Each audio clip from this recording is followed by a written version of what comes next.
Brilliant, thanks. Well, welcome to everyone so far. My name is Sam, I'm from UCAS, I'm the Digital Learning Manager, and my role is to create operational training and support for teachers and advisors, and also for our universities as well. So I'm really pleased to join you on the lunchtime learning sessions run by Middlesex today, and we're going to have a brief look at UCAS, obviously. I'm going to do a very quick overview of the application form, some of the key dates for this year, and then we're going to take a bit more of a little deep dive into the UCAS Hub and some of the new tools that we've got in there to support applicants in deciding where they might want to go for higher education. As mentioned earlier, if you've got any questions, then please feel free to ask them in the chat. And what I'll probably do is pick them up at the end of the session, because we've only got half an hour and we've got quite a lot to cover. So I'm just going to, as I said, really quickly just overview the application form, because we all assume that everybody knows the UCAS process, but actually I just want to make sure that people are aware of some of the key changes that have happened. So in terms of the actual application process and the information being asked for, that has not changed for this year, and I'll show you what the application form looks like in just a second. As always, there is a maximum of 5 choices. A choice is a course at a university. So if I apply to 2 courses at one university, that is 2 of my choices. And I think that's still something that people think it's 5 universities, but it isn't. It's 5 courses that can be the maximum. There are some restrictions, and we've just had the October the 15th deadline, and that's for veterinary medicine, dentistry, and also Oxford and Cambridge. And for those medicine, dentistry, veterinary courses, it's a maximum of 4 choices in that area. A 5th choice can be had, but it would be in a different subject, not one of those 4. And that's simply because those courses are so competitive. There is a cost to making the application form, but it's one cost, and that enables a student, if they pay the £26.50, which is the 2 to 5 choices, that enables them to use the services all the way through. So that would make their initial application. And then in February, if they were unable to secure a place, they would have the opportunity to use something called Extra. And that's where they can add an additional choice to try and find a place for higher education before the confirmation period in the summer, where obviously we run clearing, and that's when we aim to fill vacancies across higher education providers. So the £26.50 enables students to make the initial application, to use Extra from February, and then also to use clearing should they need to next summer during the confirmation period. And that runs from July all the way through to the end of September, early October, that clearing stage. One thing that we are sort of trying to communicate, I suppose, is this idea of our equal consideration dates. So we've always had our deadlines, 15th of October, 15th of January, but we're trying to make sure we are more sort of clear with the language that those are equal consideration dates, really. I would say the October the 15th one is definitely a deadline, because it's so competitive for those particular courses, Oxford, Cambridge, medicine, for example. But the January equal consideration date, students can apply after that all the way up until the 30th of June, and I'll show you those timeline in a minute. But what the equal consideration element means is if the application is in by that publicised deadline, then the student has to be considered, the applicant has to be considered for a place on the course they're applying for. If they apply after that January equal consideration date, the course that they're looking at could be declared as full, so they might not be taking any more applications. And that can sometimes be the case if they are restricted course numbers, perhaps if they're related to funding, such as nursing, for example, or that they've had so many applications for that particular course, they've decided to stop taking late applications. But for the majority of courses, actually, universities will consider applications all the way through until the 30th of June each year. The other thing, just to kind of remind people, is that there is invisibility. So wherever a student or an applicant, chooses to apply to, no, the university or college they're applying to cannot see the other 4 choices, for example. So I put my application in, I've got my 5 choices. They can only see that they have been applied to. They don't know where else that applicant has considered. Okay, so there's no preference order. This is to make sure that the application process is completely unbiased and that they don't know where else that student is applying to. As I mentioned, just a summary of the dates. So each cycle, the applications are open from May for an applicant to begin filling out the form. Each year that date changes slightly. So make sure you're signed up to the newsletter, and I'll tell you how to do that a little bit later, just to make sure you're getting all of the operational updates from us at UCAS. But each year the cycle opens in May, and that's when the application opens. So this year it was the 18th of May that it opened. And I'd really advise you, if you're supporting applicants, is to get them to start filling out the form as early as possible. They can fill out their names, personal details, information about where they're currently studying. They don't have to finalise their choices or their personal statement, and the reference does not have to be done in May. So it's absolutely thinking about filling out this application form in stages. The first day they can actually submit an application form is the 7th of September. It was this year. Again, each year that date, that actual date changes slightly, but it's always usually the first week of September.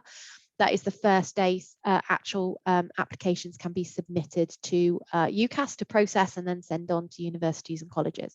And we aim to have processed the application and sent it on to the university or college within 48 hours. It's usually much quicker than that. Obviously, over very busy equal consideration dates, it might be more, on the 48-hour mark, but we aim to process them quickly and get them sent off to the universities and colleges for consideration.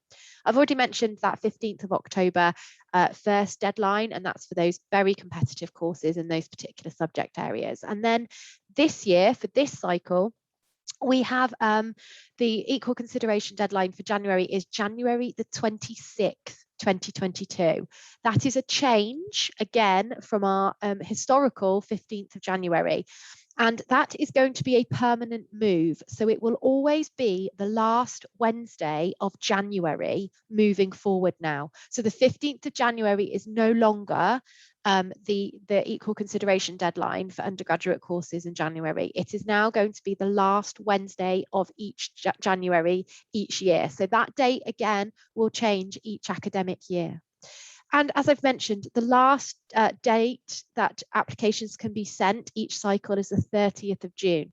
Only advice is if a student is looking to apply between that January and June, is to double check with the university or college that they're actually thinking of applying to. So are they still taking applications, just so that they don't essentially waste a choice. Okay, so that's just a quick summary of the process. What about the actual application form? Well, that was redesigned this year for the first time in a very long time. And the process has changed slightly. So now all applicants will begin in the UCAS hub. Okay, and you can see that on screen.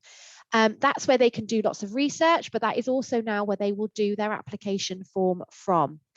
They'll then be able to follow through where they're at with the application form in the UCAS hub, and they'll be able to see if they're linked to you. So if you support them as a registered centre, they'll be able to see when it's been submitted to you and then when you've sent it on. If they're an independent applicant, they'll just be able to see obviously when they've sent it to UCAS.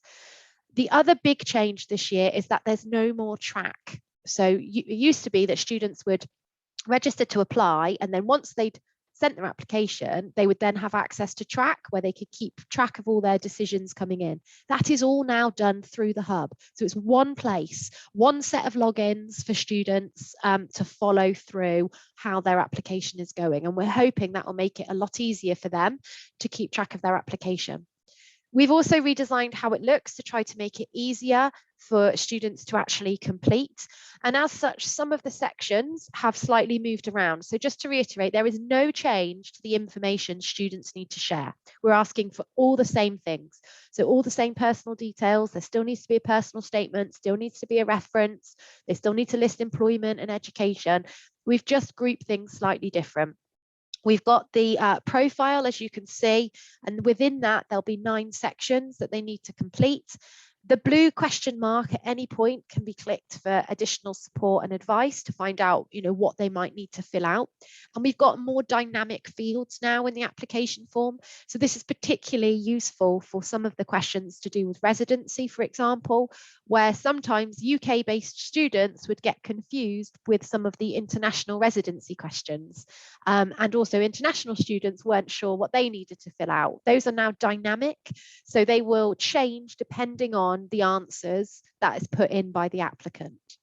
We've got this new application status summary at the top of the application form so that they can see exactly where they are at with the application. They'll only be able to submit it to you as the centre once it's 100% complete, or submit it to UCAS if they're an independent applicant once it's 100% complete. And you can see that in that dial button. So again, the changes that we've made, we're really hoping will be supportive for applicants as they're looking to apply to higher education, particularly those who might not have the same level of support from maybe a school or a college, or perhaps independent applicants. Right at the top, the only other thing that's slightly different is you can see that big blue sort of bar that's add choice. That's where they will add their choices. So it's not within one of the profile tiles. It's actually a kind of separate section. But again, it's all talked through step by step for them. And the help text will always be there to assist with them. What do they see then? I've mentioned that there's no more track. So what will they see when they're in their profile? You can see there that process. Once they've, depending on the status of the application, they'll see the following tiles, and that will be on that hub landing page that you've just seen. So they'll be able to see when it's been sent, but it's being processed by us. They'll be able to see when it's sent, and then they're waiting for decisions, waiting to see if they've been offered a place. Then they'll see when all their decisions have been received. And once they've made their firm and insurance choice, they'll be able to see that they're then waiting for confirmation if they are somebody that's waiting for pending qualifications. So they're waiting for those summer exam results each year. So we're hoping that it's really clear for students at what stage in the process they're at. And as I've said, it's all in the same place this year.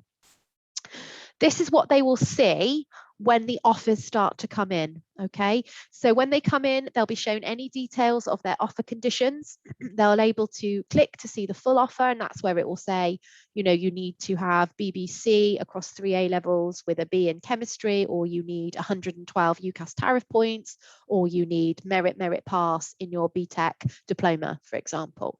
That's where the full offer will be. They'll also be able to see right there at the bottom, you can see the one with the black. That will show them if they have been unsuccessful with that choice, so they're not being made an offer. From there, that's when they will then be able to make their firm and insurance choices at the relevant time. And again, they're guided through. So with some of these changes, what have we got for you to support you as advisors, or those of you supporting students? If you haven't already been onto it, please look at our 2022 cycle toolkit. We have got some hub lesson plans. So if you are working with students in a classroom, for example, we've got some lesson plans for you to introduce the hub so that they can understand that this is the beginning of their area for research. We've also got some handouts for you, which have got some frequently asked questions on from students. It's got an advisor checklist, for example. We've got some presentation templates. So if you are having to make presentations to perhaps other staff or parents' evenings, for example, we've already got some downloadable templates that you can edit and change with some basic information in. The other thing that we've got in this 2022 cycle toolkit, which I'd really encourage you to have a look at, is a PowerPoint pack that is a step-by-step screenshot pack of the new application form and what it looks like at each step. So if you're trying to create resources for your students to support them, you can already take some of our screenshots. We're hoping that might save you some time. My other top tip is to make sure that you are signing up to the hub yourself and that you're having a go at the application form. As long as you don't pay and send, you can go through that process and actually see what the applicants experience and see how the sections look different. So that's a real top tip, is to set yourself up, go into the hub, have a look at all the research tools I'm going to show you in just a second, but also have an actual go at doing the application form. And as I said, as long as you don't pay and send, then you can go through that process and actually fill out the application form. The last thing I just wanted to point out was our student packs, and we've got also like activity packs that we've got in the cycle toolkit. we've covered 4 areas, sort of thinking about themselves right at the early stage of thinking about higher education. Then there's 2 packs that are about choosing the kind of right university and choosing the right course. And then a 4th pack all about apprenticeships. What they are is downloadable Word documents that have been written to be used however you really want with students that you're supporting. They could be set as class activities or set for just additional support or homework activities potentially. They include lots of links across UCAS.com and they're very broad. They are designed as a starting point to get them on the hub, but they don't have to just be used with the hub. They can be used in other ways as well. As I said, they're downloadable in Word, so you can edit them, change them, make them suitable for the students that you're supporting. Okay, so I already showed you an overview of what the hub looks like, but I just wanted to pick out some of my favorite tools on there. We know that students are really finding the hub useful. Feedback that we've had so far is that 1/3 of students using it have said that it has led them to be either more aspirational with their choices or has led them to considering other choices by doing research through the hub.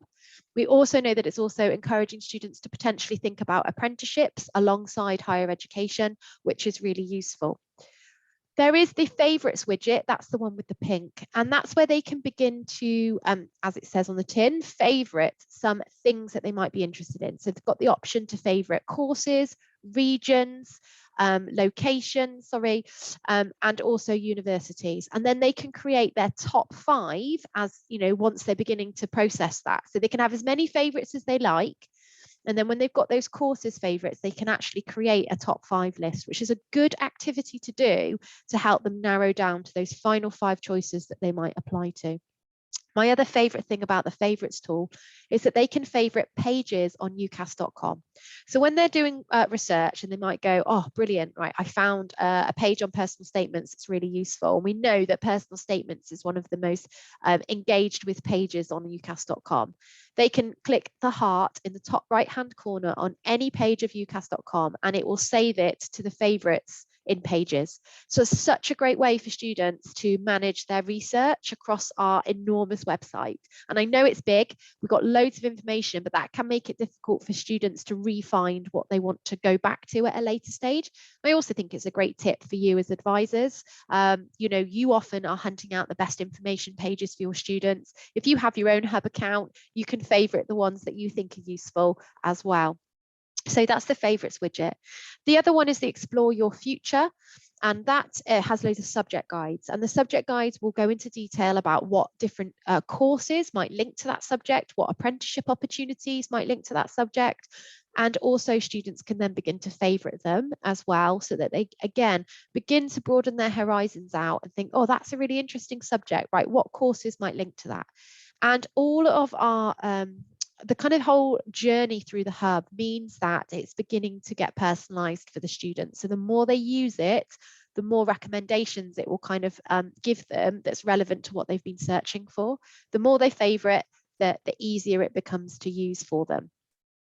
The other one I want to pull out is this what to study next tool. So students who are studying either A-levels, BTECs or SQAs, Scottish Highers, can choose the subjects they're currently studying and see what courses other students doing that subject combination have been on to do. So again, just giving them some insight into the options that they might have. Now, we can only present these if we've got enough data between 2017 and 2019. So only if we've got enough previous applicants that have done those subject combinations. So for some students, they may not find a result if they're doing quite a broad or quite an unusual combination of subjects, but they can certainly have a look at some more general subject combinations. From that, it will then link them to the subject guide and also courses that they might be interested in. So again, it's just another step for students to help them if they're unsure about what it is they might want to study. So I'd really advise you to have a go and actually go and have a go on that tool yourself. So this is what that would look like, that what studied next subject.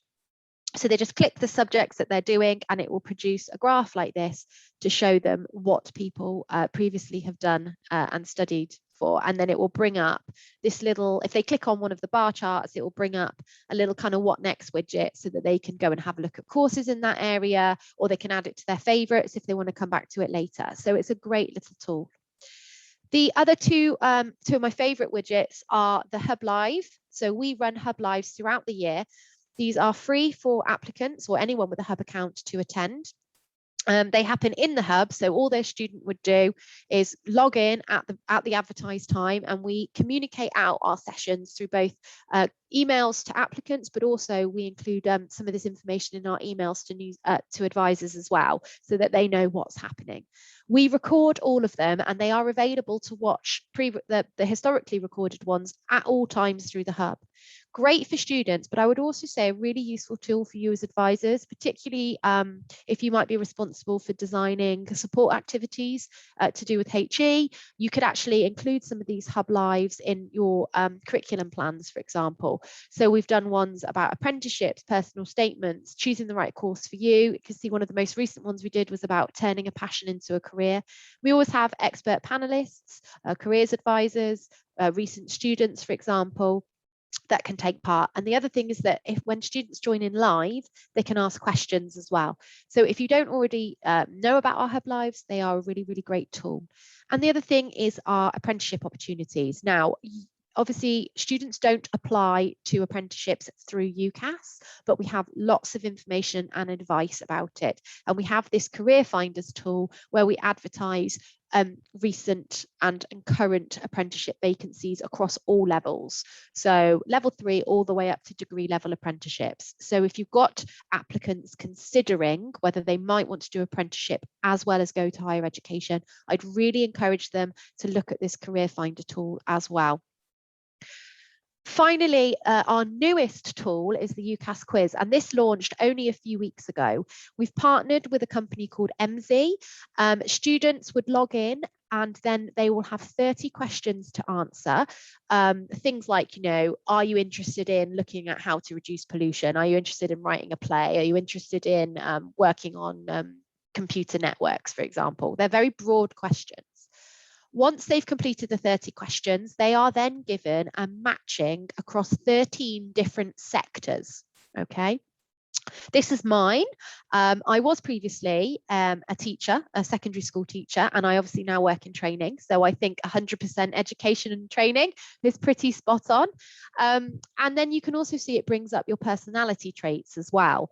Students can click into the personality traits area and find out a little bit more about what some of those skills might be.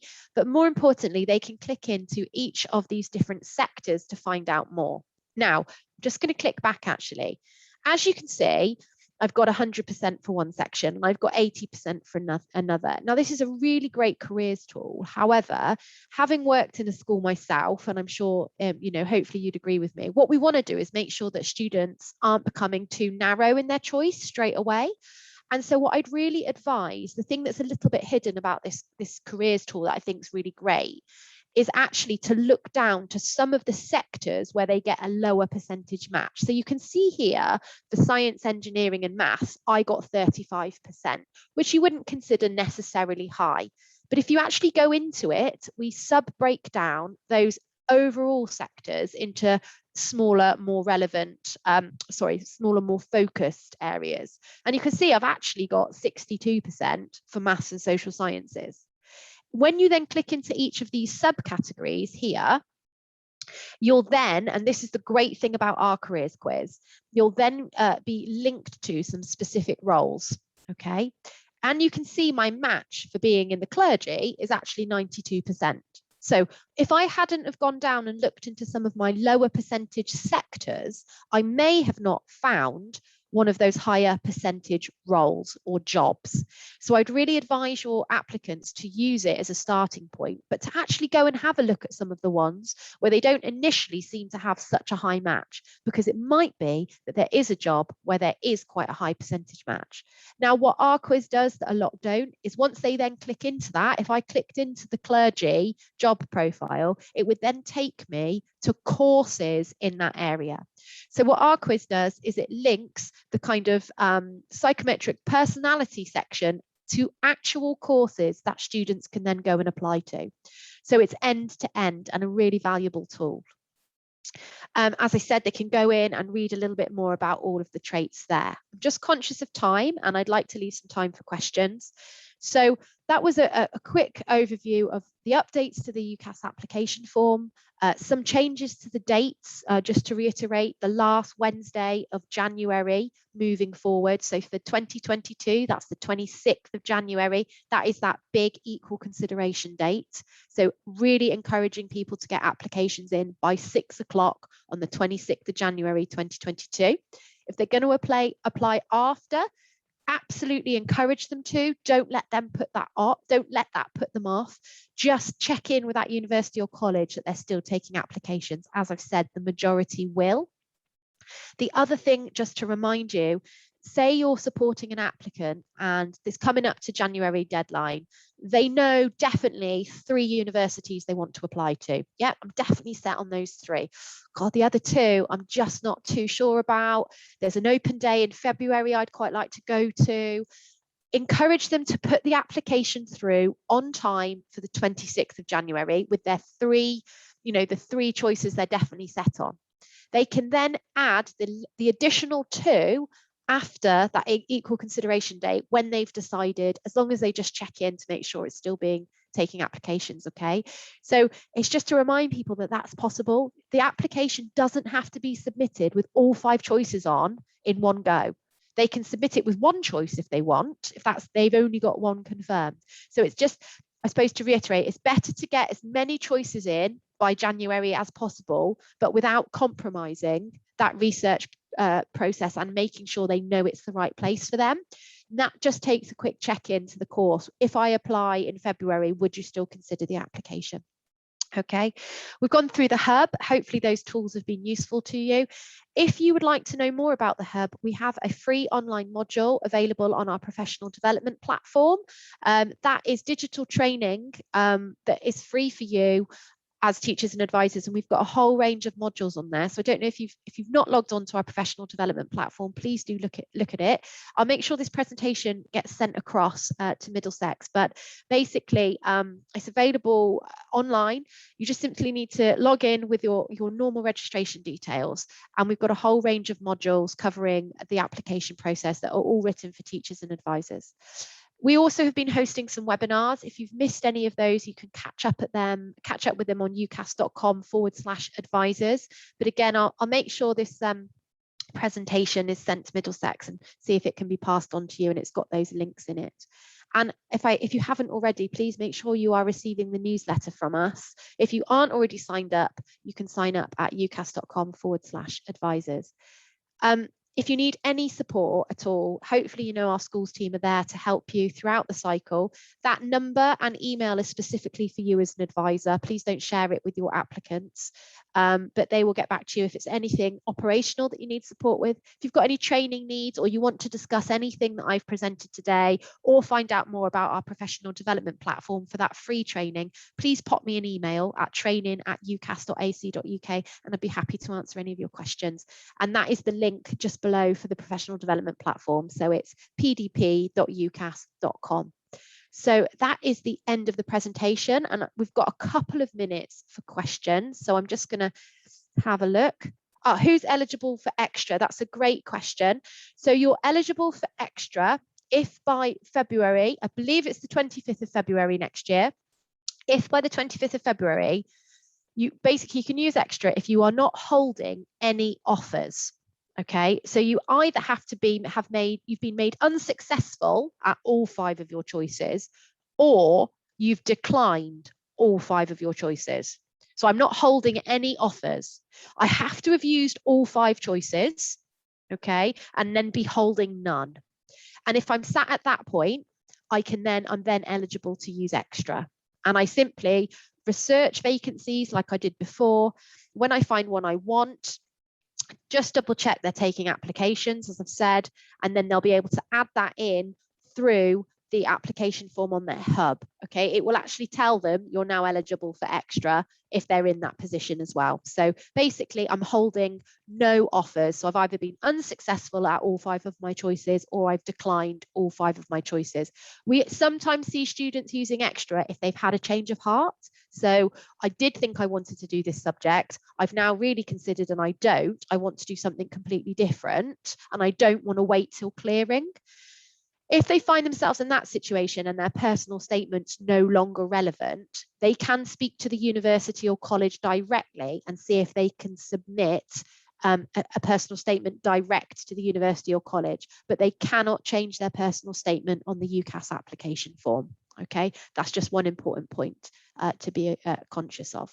I don't know if there's any more questions that we've got. I hope you found it useful. Okay, when they add a choice after the January deadline, do they pay for each one they add? No, so they'll only need to pay extra. That's another really great question. They'll only need to pay extra if they only paid for one choice. So if I paid the £22.50, I think, for one choice, and I then want to add more choices on, I'd have to pay the top up. So I'd have to pay that top up between £22 and £26.50. If I've already put through 2 or 3 choices, I'll have already paid my £26.50 because it's 2 to 5 choices. That is that amount. So I just simply add my choices on after. Okay, so that's the only difference. If they paid for a single choice, they'll need to pay the top up. If they've paid for 2 or more choices, they simply add their choices into the application form where I showed you after the January date has passed, if they want to add those extra choices on. I hope that answers your question. I don't know if there's any others. We're over time now, so I hope that was useful. But as I said, you've got my email, so do contact me if you've got any other questions. I just want to say thank you so much, Sam. That was really informative, so much useful information that I can take away and that I know I'm going to Brilliant. to my team as well. But yes, we will be sending the link to this video and also the presentation on to you guys, so then you are able to look at it again, share it with your colleagues as well, and have a look at all the amazing resources that Sam was talking about. But I just want to say a big thank you to Sam for taking out the time today to talk to us, and thank you for all of you for coming, because I know it's a very busy time right now, and any questions in the future, please let us know and we'll be able to answer them for you. I hope everyone has a lovely afternoon. Thanks, everyone.